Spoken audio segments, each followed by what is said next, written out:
I received an email telling me my wife is having an ongoing affair with her friend's husband, and it's looking like my wife is for the streets. Posted by you/helpful_listen_1765. I, 47M, have a comfortable and fulfilling life.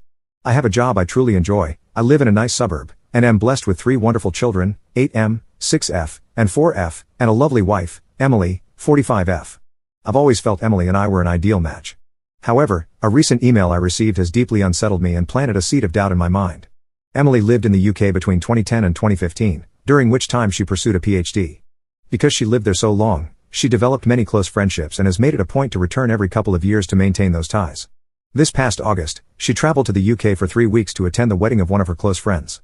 After some consideration, we agreed that it would be best for me and the children to remain at home, as I could not take that much time away from work, and the children were unlikely to find much enjoyment in such an event. Emily departed, returned as expected, and life returned to normal for us. Last week, I received an email at my work address. It was supposedly from the wife of Emily's friend, I'll call him Jake, 44M. According to this woman, she has a very strong reason to suspect that Jake and Emily engaged in an affair. She listed her suspicions, noting that Jake had picked Emily up from the airport, spent considerable time at her hotel, and that the two of them frequently went out to dinner alone. She even included pictures of my wife's earrings, which she said she found in Jake's pockets while doing the laundry, and pictures of a lipstick stain on his shirt. The color is one I recognize as something Emily often wears. There is other evidence she mentioned, but for the sake of conciseness, I will not include it here. All this was a lot to absorb, and for a while, I thought it was some sort of joke, so I tried my best to ignore it, but it kept coming back to my mind. I remember that before her trip, my wife would talk to all her friends there. I don't know if this email is influencing my memory, but I think she probably spoke with Jake the most. Additionally, I know Emily never liked Jake's wife, though I can't say why. I've never pried into Emily's phone or social media accounts before, but I feel very tempted to now. However, I know I'd feel terrible if I looked and found nothing. Also, if I start acting suspicious, wouldn't she just delete everything out of fear of being found out? I am unsure of how to move forward and would welcome any guidance on handling this. The best I can currently come up with is asking to see her phone immediately after confronting her about it so as to not give her time to delete anything, though part of me thinks this would upset her and potentially not even show anything. Would I be wrong for telling my wife to show me her phone after I got an email accusing her of cheating? Edit. I forgot to include that my wife no longer has these earrings. She wasn't wearing them when she returned, and when I asked, she said she lost them. Update 10 days later. A few hours after sharing my first post, I confronted Emily, and she confirmed my fears. She said she's in love with Jake and can't live a lie any longer. She still claims to love me and the kids but says she can't stay with us anymore. According to her, she was waiting for a better time to tell me and the children. Apparently, this has been going on since March, with Jake occasionally flying out here and Emily secretly meeting him. We're getting divorced. Emily is moving to the UK soon. She confirmed that in August, in addition to attending the wedding, she had a job interview and is set to start around the new year. She's already applied for a British visa and plans to live with Jake once she moves. As for custody, Emily is voluntarily surrendering her chance at full custody. She doesn't want to uproot the kids, so they'll stay here in Canada with me. There's a part of me that appreciates that decision, but there's also a part of me that is astonished at how easily she's walking away. She wants to pay child support, but I'd rather raise my children without her financial influence. That said, the court will likely insist on support, regardless of my feelings. Emily is also seeking structured visitation rights, which, given the circumstances, will likely be granted. Based on what I've been told, the court generally leans toward arrangements that allow both parents to maintain relationships with the children, even when one is relocating to a different country. The lawyers are still working out the details, but it seems she'll have visitation during school breaks and holidays, with the possibility of virtual calls in between. I've been keeping things as amicable as possible, and the more cooperative I am, the more Emily seems to agree with my demands. We are also discussing the future of our home. Emily has expressed a desire to sell the property and divide the proceeds.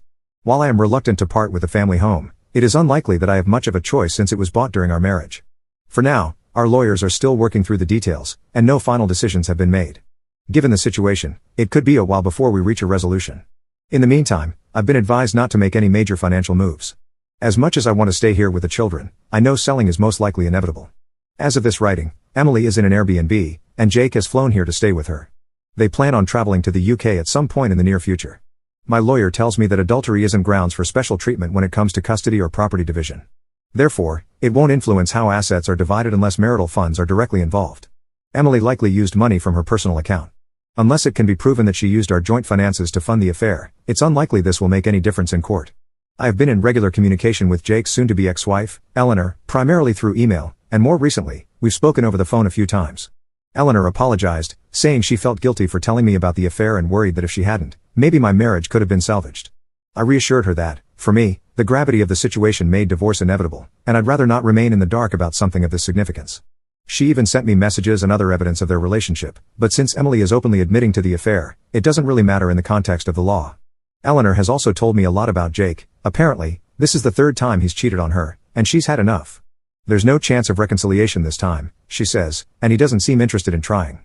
She mentioned that Jake has zero desire to raise children who are not biologically his, which explains why Emily's not fighting for custody. Eleanor's divorce will most likely be much longer and more drawn out than mine, given that both she and Jake want full custody of their children and can't agree on several other issues. I haven't had much time to process everything. These past 2 weeks have felt like a blur in every way. But one thing I can say with certainty is that I have nothing left for Emily, not because she betrayed our marriage, but because of how easily she's walking away from our children. I never thought I could hate someone I once loved so much. It's a strange feeling. The hardest part of all this is the children. My 2 youngest daughters have started asking why their mother isn't around as much anymore, and it's been very difficult trying to explain the situation to them. My eldest seems to understand a little more, and as a result, he has become quiet and withdrawn. I'm fortunate to have a family that has been incredibly supportive so far. My children have received numerous thoughtful letters from some of their cousins, which I've been reading to them each night. All my siblings have also sent gifts for the kids, and one of my brothers, along with his wife, drove up to visit over the past weekend. My sister-in-law even prepared plenty of food, some of which is still in the freezer. They also kept the children entertained while I met with my lawyer. My other siblings have also offered to come by and look after the kids whenever I need them. Beyond that, my parents have been calling daily to check in on us, and my 78-year-old mother has already made plans to stay with us for 2 weeks in November to help around the house. The collective effort of my family has made this experience much more bearable, and I'm deeply grateful for all their support. To everyone who encouraged me to speak with Emily after my last post, I'm grateful.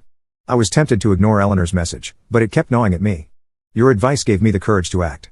Emily has shown herself to be a liar, and I have no doubt that her idea of a better time was simply when it would cause the least inconvenience for her and Jake.